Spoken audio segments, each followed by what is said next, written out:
আসসালামু আলাইকুম। আশা করি সকলেই ভালো আছেন। সুপ্রিয় চাকরি প্রত্যাশী ভাই ও বোনেরা, আজকে আমরা নতুন একটা নিয়োগ সার্কুলার দেখাবো, যেটা হচ্ছে বিএম ফাউন্ডেশনে অর্থাৎ BM laboratory school and college. বাংলাদেশের প্রায় জেলাতেই কিন্তু BM laboratory school and college রয়েছে, যেটা কিন্তু ডিসি অফিস থেকে পরিচালিত। অর্থাৎ যে জেলার BM laboratory school and college আছে, সেই জেলার ডিসি অফিস এটা পরিচালনা করে থাকে, সেই জেলার ডিসি মহোদয় এটা পরিচালনা করে থাকে। তো এই সার্কুলারটা আমরা এখান থেকে দেখব। এখানে বেশ কিছু জেলাতে কিন্তু নিয়োগ বিজ্ঞপ্তি প্রকাশ করা হয়েছে এবং বেশ কিছু জেলার কিন্তু শিক্ষক নিয়োগ দেওয়া হবে। তো আপনারা কিন্তু নিজ জেলা থেকে এই সার্কুলারে আবেদন করতে পারবেন। নিজ জেলা থেকে আপনারা এই স্কুলে অর্থাৎ বিএম ল্যাবরেটরি স্কুল অ্যান্ড কলেজে শিক্ষকতা করতে পারবেন। তো যারা শিক্ষকতা পেশায় শিক্ষক হতে চান, তো তারা কিন্তু এই সার্কুলারটা দেখবেন। এখান থেকে আপনারা দেখে আপনার শিক্ষাগত যোগ্যতা অনুযায়ী আপনি কিন্তু এই সার্কুলারের এই পদে আবেদন করবেন। তো শেষ পর্যন্ত ভিডিওটা দেখলেই কিন্তু আপনারা এই বিষয় সম্পর্কে জানতে পারবেন এবং বুঝতে পারবেন। পাশাপাশি বলবো, আপনি যদি আমাদের এই চ্যানেলে নতুন এসে থাকেন বা নতুন দেখে থাকেন, অবশ্যই সাবস্ক্রাইব করে রাখবেন। কেননা বাংলাদেশের সরকারি যত নিয়োগ সার্কুলার আছে, সকল সরকারি নিয়োগ সার্কুলার আমাদের এই চ্যানেলে আপলোড করা হয়। অবশ্যই সাবস্ক্রাইব করবেন এবং আমাদের সঙ্গে যুক্ত থাকবেন। আচ্ছা, বিএম ফাউন্ডেশন কর্তৃক পরিচালিত ও নিয়ন্ত্রিত শিক্ষা প্রতিষ্ঠানসমূহের জন্য নিম্নোক্ত পদে নিয়োগের নিমিত্ত প্রকৃত বাংলাদেশী নাগরিকদের নিকট হতে দরখাস্তর আহ্বান করা যাচ্ছে। তো এই সার্কুলারের কিন্তু যে কোনো জেলার প্রার্থী যে কোনো জেলাতে আবেদন করতে পারবে, এগুলো নিয়ে কিন্তু কোনো সমস্যা নেই। 64 জেলার যে কোনো প্রার্থী আবেদন করতে পারবে যে কোনো স্কুলে। তো প্রথমে আমরা এখানে দেখব BM laboratory school and college, Singra, Natore. তো এইখানে আপনার অধ্যক্ষ নিয়োগ দেওয়া হবে, অর্থাৎ নাটোরে অধ্যক্ষ নিয়োগ দেওয়া হবে। একটি পদ রয়েছে, 40 বছর পর্যন্ত আবেদন করতে পারবেন। 10 বছরের অভিজ্ঞতা থাকতে হবে, মাস্টার্স পাস থাকতে হবে। অধ্যক্ষ পেশায় আপনার কিন্তু 10 বছরের অভিজ্ঞতা থাকতে হবে, তাহলে আপনি আবেদন করতে পারবেন। পঞ্চম গ্রেডে কিন্তু এই সার্কুলারটা প্রকাশ করা হয়েছে। এছাড়াও ইংরেজি, গণিত, আইসিটি, রসায়ন এবং জীববিজ্ঞান এবং সহকারী শিক্ষক বিজ্ঞানে নিয়োগ দেওয়া হবে। সবগুলো পদে কিন্তু একজন করে নিয়োগ দেওয়া হবে এবং সবগুলোতে কিন্তু মাস্টার্স পাস থাকতে হবে। যে সাবজেক্ট নিয়ে আপনি আবেদন করবেন, সেই সাবজেক্টের উপরে দেখতে পারতেছেন এখানে যে পদে সার্কুলার প্রকাশ করা হয়েছে, সেই পদে আপনাকে মাস্টার্স থাকতে হবে এবং সবগুলোতেই একজন করে নিয়োগ দেওয়া হবে এবং সবগুলোই কিন্তু নবম গ্রেডের মানে নবম গ্রেডের সার্কুলার। তো আমরা সবগুলো একবারে বলে দিলাম। আমি আবারও বলে দেই, এখান থেকে ইংরেজি, গণিত, আইসিটি, রসায়ন, জীববিজ্ঞান নিয়ে যারা আবেদন করতে চান, এখানে যে যার সাবজেক্ট সেই অনুযায়ী আপনারা আবেদন করবেন। এখানে যে পদের নামগুলো দেখতেছেন, এই পদে আপনার কিন্তু মাস্টার্স পাস থাকতে হবে। অর্থাৎ আপনারা যারা ইংরেজিতে মাস্টার্স পাস আছেন তারা ইংরেজিতে আবেদন করবেন। যারা গণিত নিয়ে মাস্টার্স পাস করা আছেন তারা গণিতে আবেদন করবেন। যারা আইসিটি নিয়ে করছেন, যারা রসায়ন, যারা জীববিজ্ঞান নিয়ে মাস্টার্স করছেন, তারা জীববিজ্ঞানে করবেন। আশা করি আমরা এই বিষয়গুলো সম্পর্কে বুঝতে পেরেছি। সো এরপর আমরা দেখব বিএম ল্যাবরেটরি স্কুল সুনামগঞ্জ নিয়োগ বিজ্ঞপ্তি প্রকাশ করা হয়েছে। এখানে অধ্যক্ষ একজনকে নিয়োগ দেওয়া হবে, সপ্তম গ্রেডের। এটাতেও কিন্তু 10 বছরের অভিজ্ঞতা থাকতে হবে এবং কিন্তু আপনাকে কিন্তু মাস্টার্স পাস থাকতে হবে, তাহলে আপনি অধ্যক্ষ পদে আবেদন করতে পারবেন। এরপরে নবাবগঞ্জ, ঢাকাতে কিন্তু নিম্ন মাধ্যমিক বিদ্যালয়ের অধ্যক্ষ নিয়োগ দেওয়া হবে, একটি পদ রয়েছে। এটাতেও 10 বছরের অভিজ্ঞতা থাকতে হবে, মাস্টার্স পাস থাকতে হবে, তাহলে আপনি আবেদন করতে পারবেন। বিএম ল্যাবরেটরি স্কুল ঢাকাতেও নিয়োগ দেওয়া হবে। এখানে গণিত শিক্ষক, তারপরে চারু ও কারুকলা পদে কিন্তু একটি পদ রয়েছে, শিক্ষক নিয়োগ দেওয়া হবে। এছাড়াও এখান থেকে, তো এখানে ঢাকাতে শুধুমাত্র এই দুটি পদ রয়েছে, গণিত এবং চারুকলায় নিয়োগ দেওয়া হবে। তো এটাতেও কিন্তু যে পদে নিয়োগ বিজ্ঞপ্তি প্রকাশ করা হয়েছে, সেই পদ অনুযায়ী আপনি যদি মাস্টার্স পাস করে থাকেন, গণিতে করে থাকেন, চারুকলা নিয়ে যদি মাস্টার্স পাস করে থাকেন, আপনারা কিন্তু আবেদন করতে পারবেন বিএম ল্যাবরেটরি স্কুল ঢাকাতে। সো এরপর আমরা এখান থেকে দেখব BM model school and college Dhaka. এখানেও কিন্তু আইসিটি একজন শিক্ষক নিয়োগ দেওয়া হবে, মাস্টার্স থাকতে হবে, তাহলে আপনি আবেদন করতে পারবেন। তারপর আমরা দেখব নরসিংদী বিএম জেলা স্কুল অ্যান্ড কলেজ নরসিংদী। তো এখানেও কিন্তু আপনার রসায়ন, তারপরে হচ্ছে এখান থেকে সামাজিক বিজ্ঞান নিয়ে যদি যারা মাস্টার্স পাস করছেন, তারা কিন্তু আপনারা সেই পদে আবেদন করতে পারবেন। আচ্ছা, এরপর আমরা দেখব বিএম ল্যাবরেটরি স্কুল পলাশ নরসিংদী। এখানেও কিন্তু বাংলা শিক্ষক একজন নিয়োগ দেওয়া হবে, গণিত শিক্ষক একজন নিয়োগ দেওয়া হবে এবং শারীরিক শিক্ষা একজন শিক্ষক নিয়োগ দেওয়া হবে। তো আপনারা যদি যারা এগুলো মাস্টার্স করছে যে সাবজেক্ট নিয়ে, তারা কিন্তু সেই সাবজেক্টে আবেদন করতে পারবে। 8 নম্বর আছে বিএম মডেল স্কুল ও কলেজ বগুড়া। সো এখানেও কিন্তু শিক্ষক নিয়োগ দেওয়া হবে, জীববিজ্ঞানে একজন, তারপরে আইসিটিতে একজন, তারপরে এখান থেকে ইসলাম ও নৈতিক শিক্ষায় একজন। তো যারা ইসলাম ও নৈতিক শিক্ষা নিয়ে মাস্টার্স করছে তারা এটাতে আবেদন করবে, যারা আইসিটি নিয়ে মাস্টার্স করছে তারা এটাতে আবেদন করবে, জীববিজ্ঞান নিয়ে যারা করছে তারা এটাতে আবেদন করবে। আচ্ছা, এরপর আমরা এখান থেকে দেখব BM laboratory school and college Bogura. তো বগুড়াতে ইংরেজি নিয়ে যারা মাস্টার্স পাস করছেন তারা যদি বগুড়াতে আবেদন করতে চান, সো আপনি কিন্তু এটাতে আবেদন করতে পারেন। যারা পদার্থবিজ্ঞান নিয়ে করছেন মাস্টার্স তারা এটাতে আবেদন করতে পারেন। এছাড়াও রসায়ন এবং শারীরিক শিক্ষা নিয়ে যে যেটাতে আবেদন করছেন আবেদন করতে চান, সেই পদে যদি আপনার মাস্টার্স পাস থাকে সেই সাবজেক্টের উপর, তাহলে আপনারা আবেদন করতে পারবেন। 10 নম্বরে দেখব বিএম ল্যাবরেটরি স্কুল ও কলেজ কাহালু বগুড়া। সো এখানেও কিন্তু বাংলা শিক্ষক একজন নিয়োগ দেওয়া হবে, পদার্থবিজ্ঞান শিক্ষক একজন নিয়োগ দেওয়া হবে। সো বাংলাতে যারা মাস্টার্স করছেন, যারা এখান থেকে পদার্থবিজ্ঞানে মাস্টার্স করছেন আপনারা আবেদন করতে পারবেন। বিএম ল্যাবরেটরি দুপচাচিয়া বগুড়াতেও কিন্তু BM laboratory school and college রয়েছে। সো আপনি কিন্তু এখানেও চাইলে আবেদন করতে পারেন।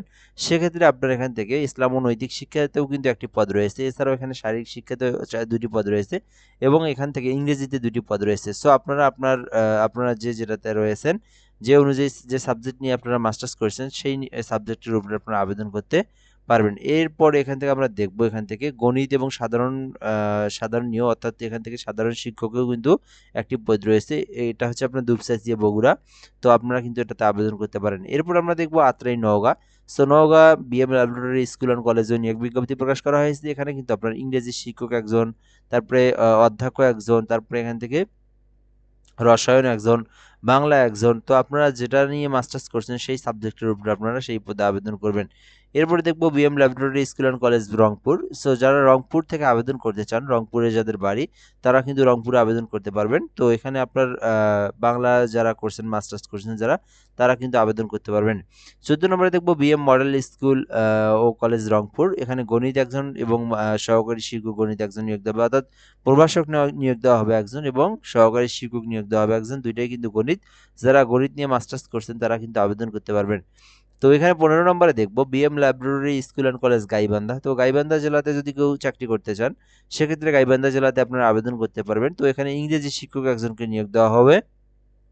যারা ইংরেজি নিয়ে যারা মাস্টার্স পাস করছেন তারা কিন্তু ইংরেজিতে আবেদন করতে পারবেন। এছাড়াও এখানে রসায়ন যারা আছে, চারু ও কারুকলা যারা আছে এবং এখান থেকে ইসলাম ও নৈতিক শিক্ষা, অর্থাৎ ইসলাম ও নৈতিক শিক্ষা, চারু কারুকলা, রসায়ন এবং ইংরেজি নিয়ে যারা আবেদন করতে চান, সো এখান থেকে যেটা নিয়ে যে ডিপার্টমেন্টে মাস্টার্স করছেন, যে সাবজেক্টের উপরে মাস্টার্স করছেন সেই সাবজেক্ট নিয়ে আপনারা সেই পদে আবেদন করতে পারবেন। 16 নম্বরে দেখবো হবিগঞ্জ জেলা থেকে কেউ যদি ভিডিওটা দেখে থাকেন সো আপনারা কিন্তু আবেদন করতে পারবেন। এখানে বাংলা শিক্ষক একজন নিয়োগ দেওয়া হবে, ইংরেজি শিক্ষক একজন নিয়োগ দেওয়া হবে এবং পদার্থবিজ্ঞান শিক্ষক একজন নিয়োগ দেওয়া হবে, রসায়ন শিক্ষক একজন নিয়োগ দেওয়া হবে, ইসলাম ও নৈতিক শিক্ষা একজন নিয়োগ দেওয়া হবে। এছাড়াও এখানে সহকারী শিক্ষক সাধারণ একজন নিয়োগ দেওয়া হবে এবং গ্রন্থকারীকে একজনকে নিয়োগ দেওয়া হবে। তো সবগুলোর জন্য কিন্তু মাস্টার্স পাস থাকতে হবে। শুধু এখানে গ্রন্থকারীকে এটার জন্য শুধুমাত্র অনার্স অথবা ডিগ্রি থাকলেই হবে বিজ্ঞান শাখা থেকে। তাছাড়া বাকিগুলোর জন্য কিন্তু অবশ্যই মাস্টার্স পাস থাকতে হবে। তো আপনারা যে সাবজেক্ট নিয়ে যারা করছেন, যেমন রসায়ন নিয়ে যারা আবেদন করছেন তারা রসায়নে আবেদন করবেন, যারা পদার্থবিজ্ঞান নিয়ে করছেন পদার্থবিজ্ঞানে আবেদন করবেন, যারা ইসলাম ও নৈতিক শিক্ষা নিয়ে ইসলাম শিক্ষা নিয়ে যারা মাস্টার্স করছেন এটাতে আবেদন করবেন। আশা করি আমরা এই বিষয়গুলো সম্পর্কে বুঝতে পেরেছি। এরপর আমরা 17 নম্বরে দেখব BM laboratory school and Brahmanbaria. BM laboratory school and college ব্রাহ্মণবাড়িয়াতে যদি কেউ চাকরি করতে চান সেক্ষেত্রে ব্রাহ্মণবাড়িয়াতে আবেদন করতে পারেন। এখানেও বাংলা শিক্ষক একজন, ইংরেজি শিক্ষক একজন এবং গণিত শিক্ষক একজন, জীববিজ্ঞান শিক্ষক একজন, আইসিটি শিক্ষক একজন, শারীরিক শিক্ষা একজন শিক্ষক নিয়োগ দেওয়া হবে। তো যারা ব্রাহ্মণবাড়িয়াতে আবেদন করতে চান, আপনি যদি এই সাবজেক্টের উপরে মাস্টার্স করে থাকেন আপনারা কিন্তু আবেদন করতে পারবেন। এছাড়াও এখানে কেশিয়ারও কিন্তু একটি পদ ফাঁকা রয়েছে। তো এরপরে দেখবো এখান থেকে কক্সবাজার। তো কক্সবাজারেও কিন্তু আপনার এখানে রসায়নে একটি পদ ফাঁকা রয়েছে, শিক্ষক নিয়োগ দেওয়া হবে। তো যারা কক্সবাজারে আবেদন করতে চান, আপনি যদি মাস্টার্স পাস করে থাকেন তাহলে আপনি রসায়ন নিয়ে মাস্টার্স পাস করে থাকলে আপনারা এটাতে আবেদন করতে পারবেন। এছাড়াও জীববিজ্ঞান, বিজ্ঞান, এখান থেকে বাংলা, যে সাবজেক্টের উপরে আপনারা মাস্টার্স করেছেন সেই সাবজেক্ট নিয়ে আপনারা সেই পদে আবেদন করতে পারবেন। বিএম ল্যাবরেটরি স্কুল মাদারীপুরেও কিন্তু নিয়োগ সার্কুলার প্রকাশ করা হয়েছে, যেখানে সহকারী শিক্ষক বাংলাতে একটি পদ ফাঁকা রয়েছে, ইংরেজি শিক্ষক একজন নিয়োগ দেওয়া হবে, গণিত শিক্ষক একজন নিয়োগ দেওয়া হবে, বিজ্ঞান শিক্ষক একজন নিয়োগ দেওয়া হবে, রসায়ন, আইসিটি, অর্থাৎ এখান থেকে ইসলাম শিক্ষা, সামাজিক বিজ্ঞান, তারপরে সাধারণ শিক্ষক, কম্পিউটার অপারেটর। দেখতে পারতেছেন এখানে শুধুমাত্র এখানে কম্পিউটার এইটা হচ্ছে আপনার শুধু এইচএসসি পাশে আবেদন করা যাবে। সো বাকি সবগুলো কিন্তু আপনার মাস্টার্স পাস থাকতে হবে। আপনারা যে সাবজেক্ট নিয়ে মাস্টার্স করছেন সেই সাবজেক্টের উপরে আপনারা সেই পদে আবেদন করবেন। 20 নম্বরে দেখবো BM laboratory school and college Dhunat Bogura. So Bogura ধনুটেও কিন্তু এই ল্যাবরেটরি স্কুল অ্যান্ড কলেজ রয়েছে। সো আপনি চাইলে ওখানেও আবেদন করতে পারেন। সেক্ষেত্রে আপনি আপনার যে সাবজেক্টের উপরে মাস্টার্স করছেন সেই সাবজেক্ট নিয়ে আপনারা সেই পদে আবেদন করবেন। আমরা আশা করি এই সার্কুলারের বিষয়টা বুঝতে পেরেছি। বেসিক্যালি এটাতে শিক্ষক নিয়োগে আপনারা যে সাবজেক্ট নিয়ে মাস্টার্স করছেন আপনি সেই সাবজেক্টে আবেদন করবেন। আপনি যে কোনো জেলায় আবেদন করতে পারবেন। এটা নিয়ে কোনো ধরনের সমস্যা নাই। আশা করি এই বিষয়টা বুঝতে পেরেছি আমরা। এখন আমরা দেখব আপনি যদি আবেদন করতে চান বেশ কিছু বিষয় বলা আছে এখানে আবেদনের জন্য প্রসেসটা দেওয়া আছে। অবশ্যই দেখে নেবেন। তো এখানে প্রসেসের মধ্যে বলা আছে 32 বছর পর্যন্ত আবেদন করতে পারবেন। 32 বছর প্লাস হলে আবেদন করতে পারবেন না। আচ্ছা এরপরে দেখবো আপনি যদি এই সার্কুলারে আবেদন করতে চান কিভাবে আপনি আবেদন করবেন। আবেদন করার জন্য biamteletalk.com.bd এই ওয়েবসাইটে প্রবেশ করে আপনারা আবেদনটা করতে পারবেন। অর্থাৎ আপনার ফর্ম পূরণে আপনার যে ইনফরমেশন আছে পার্সোনাল ইনফরমেশন, এডুকেশনাল কোয়ালিফিকেশন সকল ইনফরমেশন পূরণ করে ছবি স্বাক্ষর আপলোড দিয়ে আপনারা আবেদন করতে হবে। সো biamteletalk.com.bd ওয়েবসাইটে পূরণ করে আপনারা আবেদনটা করবেন। আচ্ছা এই আবেদনটা কিন্তু 18 জানুয়ারি পর্যন্ত চলবে অর্থাৎ 18/1/2026 বিকাল 5 ঘটিকা পর্যন্ত জানুয়ারি মাসের 18 তারিখ পর্যন্ত এই আবেদনের সময়সীমা রয়েছে। এখানে আবেদনের জন্য অবশ্যই আপনাদেরকে ফি জমা দিতে হবে। আপনারা জানেন প্রতিটা আবেদন কিন্তু গ্রেড অনুযায়ী ফি জমা দিতে হয়। তো আপনি আপনার গ্রেড অনুযায়ী ফি জমা দিবেন। তো এখানে প্রতি পদের আবেদনের ফি জন্য রাখা হয়েছে 168 টাকা। সো 168 টাকা ফি জমা দিয়ে আপনাদেরকে আবেদন করতে হবে। এছাড়াও কম্পিউটার যেটা দেখলেন শুধুমাত্র ওইটাতে 112 টাকা ফি জমা দিয়ে আবেদন করতে পারবেন অর্থাৎ ফি জমা দিতে পারবেন। এখন আমরা দেখবো আপনি কিভাবে ফি জমা দিবেন। সো আপনারা যে পদে আবেদন করবেন সেই সমতুল্য টাকা রিচার্জ দিবেন। বেসিক্যালি এখান থেকে আপনারা 10 টাকা বেশি রিচার্জ দিয়েন, কেননা দুইটা এসএমএস দিতে 6 টাকা কেটে নেয়। সেক্ষেত্রে আমি বলবো এখান থেকে আপনি যদি আবেদন করতে চান 168 টাকার সঙ্গে আপনার প্রায় এখানে 180 টাকার মতো আপনার রিচার্জ দিন। রিচার্জ দিয়ে তারপরে আপনার পেমেন্টের প্রসেসে চলে যাবেন। সো পেমেন্ট দিবেন আপনারা বিএম স্পেস ইউজার আইডি লিখবেন, লেখার পরে 163 নাম্বার আপনারা লিখবেন, লেখার পরে সেন্ড করে দিবেন। পরবর্তীতে একটা পিন নাম্বার দেওয়া হবে BM space ES space pin number দিয়ে 163 নাম্বার আপনারা সেন্ড করে দিবেন। সো তো সেন্ড করলে কিন্তু আপনার পেমেন্টটা সাকসেসফুলি হয়ে যাবে, আপনার টাকাটাও কেটে নেবে, তখনই কিন্তু আপনার আবেদনটা সম্পূর্ণ হয়ে যাবে। এইভাবে আপনার আবেদনটা করতে হবে। আবেদন করার যে শেষ হবে সেটা কিন্তু 18 জানুয়ারি, এরপরে আপনারা আর আবেদন করতে পারবেন না। আশা করি আমরা এই সার্কুলার নিয়ে বিস্তারিত তথ্য জানতে পেরেছি এবং বুঝতে পেরেছি। যদি জানতে কোনো অসুবিধা হয় বা আপনি যদি আরও কিছু জানতে চান সেক্ষেত্রে কমেন্ট বক্সে কমেন্ট করে জানাতে পারেন। ইনশাআল্লাহ আমি রিপ্লাই দেওয়ার চেষ্টা করব। তো ভালো থাকবেন। আসসালামু আলাইকুম।